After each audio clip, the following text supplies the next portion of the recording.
Future. Let me first start by saying thank you to IDSA for inviting me here. The paper that I'm going to present today, the full text, I think is with all of you. Uh, it's it's part of the work that I'm doing at the moment. I think I just briefly share with you how I started with this, so it gives you a slight perspective, a small little perspective into why I do this particular subject in the manner that I do it. There's a lot of discussion about northeast connection with the northeast of India connecting to ASEAN, and I mean, the last speaker, for example, gave us a lot of the economic rationale. Why do people fight? Why can't we just get along? And I mean, that's all fair and good, and I read all of that. And then there's the other material about security and the threats, etc. And I was thinking, how can I say something? Problem with academics. Can I say something that's original, somewhat plausible, and maybe somewhat intelligent? So this is what I come up with. The main point of the paper is that the debate over greater connectivity between Northeast India and Southeast Asia, it's somewhat more complex than just the juxtaposition between pure economic rationale on one hand versus what people say, oh, it's just various bureaucratic hurdles that get in the way. I think the story is slightly more complex. And what I try to argue in this paper is that at its core, this issue is about a particular kind of anxiety on the part of the Indian state. This is anxiety about territory, anxiety about borders. And in my paper, I explain how to understand the Indian state's approach to connectivity, you must first understand the Indian state's approach towards its borders. If you don't understand that logic, then I think it becomes very difficult to understand the issue. So what I do is, in the paper I've got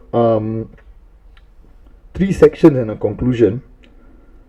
In the first section, we look at the paper. I describe in some detail this, what I call this history of anxiety. I talk about how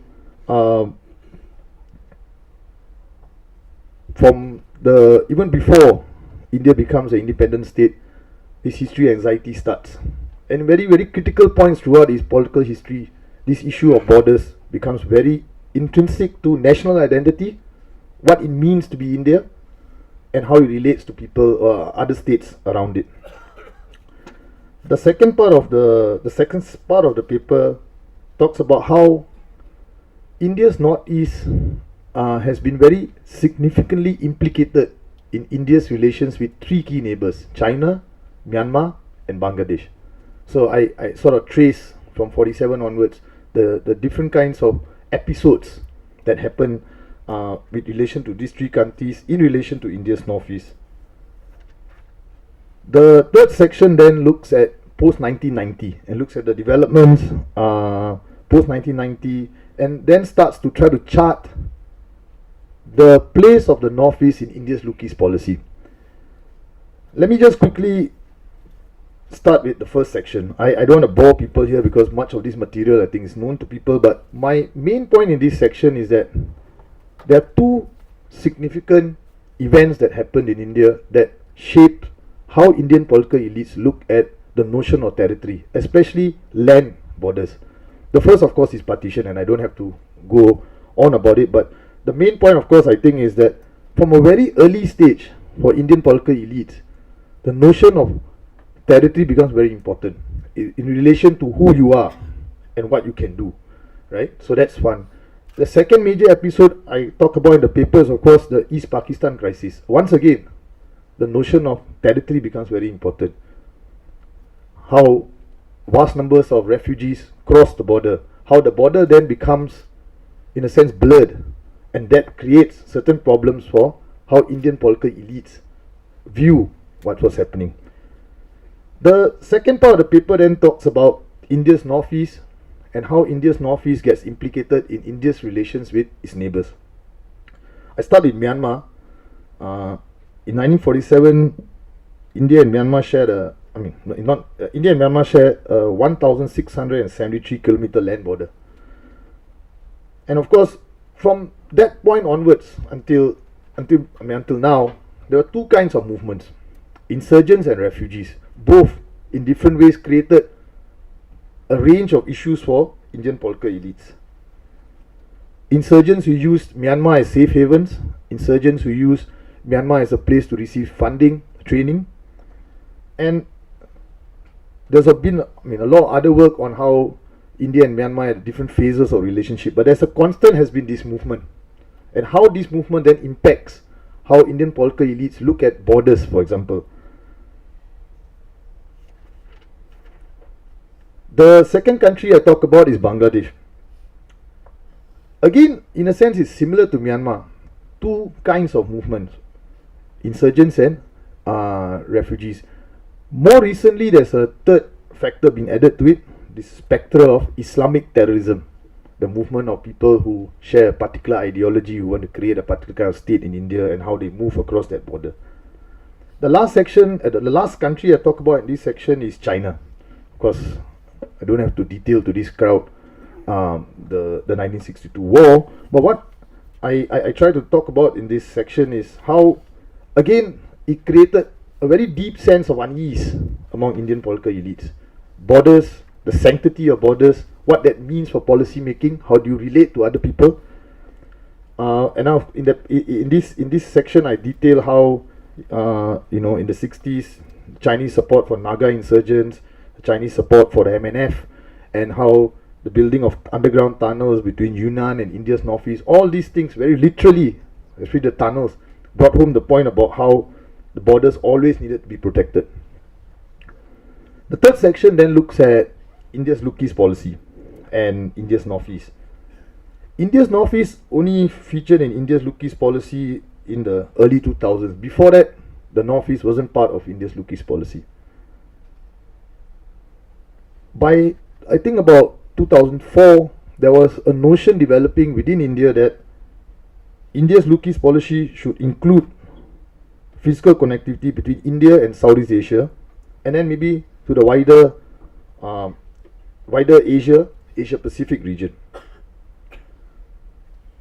In this narrative, India's northeast was supposed to serve as, the earlier speaker said, bridgehead. The other word used is gateway, to physically connect India to Southeast Asia and beyond. This notion of India's northeast as a land gateway to Southeast Asia started to gain greater credibility as we went on from after 2004. And then on the other side, ASEAN then released its master document on ASEAN connectivity. The document was adopted by ASEAN members in 2010 at the 17th ASEAN Summit. So on both sides, things were happening from 2004 onwards. So according to this blueprint, India's southern region will connect to Southeast Asia via India's seaports, while India's northeast was designated to link to be the designated land link to Southeast Asia. I think in conclusion, what I will say is that I think if you look at what if you look at the three sections I talked about, there is obviously an inherent tension in Indian foreign policy with respect to the Northeast role in India's Look-East policy. On a national level, greater connectivity, especially better land connectivity between India and Myanmar, is viewed largely as a positive development. In simple trade volumes, for example, there is a broad consensus that such connectivity will help aid the Indian economy. At the level of India's northeastern state specifically, it is widely agreed in India that greater land connectivity with Myanmar will lead to the region's economic development based on the assumption that greater connectivity will lead to greater economic investment in the region, which will result supposedly in greater economic growth. Associated with this assumption is another assumption, which is that economic development and prosperity will translate into reduced levels of insurgency against the Indian state in the northeast region. This is all the rosy picture. So now, what about the other side? Greater land connectivity also has potentially significant negative consequences for the Indian state. Improving land connectivity between the two countries can potentially ease the movement of economic migrants, but also insurgent groups, funds, illegal arms across the India-Myanmar border. On the migrant front alone, more recently there is already significant disquiet in the state of Mizoram, for example, about the increasing number of Chin migrants that cross over from Myanmar. In addition to the issue of migrants from Myanmar into India's northeast, these assumptions about the multiple benefits accruing from greater land connectivity between India and Myanmar fail to adequately appreciate the crucial role of Bangladesh, as the earlier speaker spoke about. Given the northeastern region's very tenuous land link with the rest of India, where the very narrow Siliguri land corridor, as he said, the chicken neck, overland transit rights for goods to move between Myanmar and overland transit rights for goods to move between Myanmar and India via Bangladesh is very vital. To overcome this hurdle, the Kaladan multimodal transport facility has been designed essentially to bypass Bangladesh. I don't have the map, but if you see, it's supposed to bypass Bangladesh by linking the Indian port of Kolkata with the Sidway port in western Myanmar, in Arakan state. Now, in this kind of discussions, what is left out is the nature of the Arakan state. The Arakan state, which formerly known as the Raikon state, has historically had a very difficult relationship with the Burman-dominated polity of Myanmar. Internally in the Arakan state at the present moment, I might be wrong because I may not have updated it, but local leaders still have not arrived with the central government in Myanmar on any agreement to implement an enduring end to hostilities. So the Kaladan alternative is not only firstly a more circuitous route, a more expensive alternative, but it's also dependent on the very tenuous and the unresolved political future of the Arakan state within Myanmar. So this gets left out in discussions about the Kaladan multimodal transport facility. Beyond the specific issues relating to building land connectivity between India's northeast region and Southeast Asia, specifically Myanmar in this case, there is a larger tension within the Indian government's Look-East policy in this specific connectivity project. Why is that? The larger tension, which I talked about earlier, is between two kinds of discourses. One is the discourse on cross-border connectivity, and the other discourse is securing Indian land borders. Thus, on one hand, you hear when Prime Minister Manmohan Singh in 2004 asserted that the northeast states were India's gateway to ASEAN.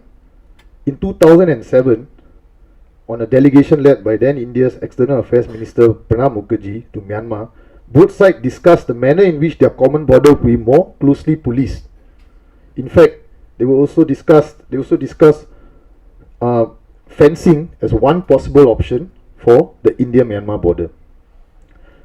Besides the flow of insurgents fighting the Indian state,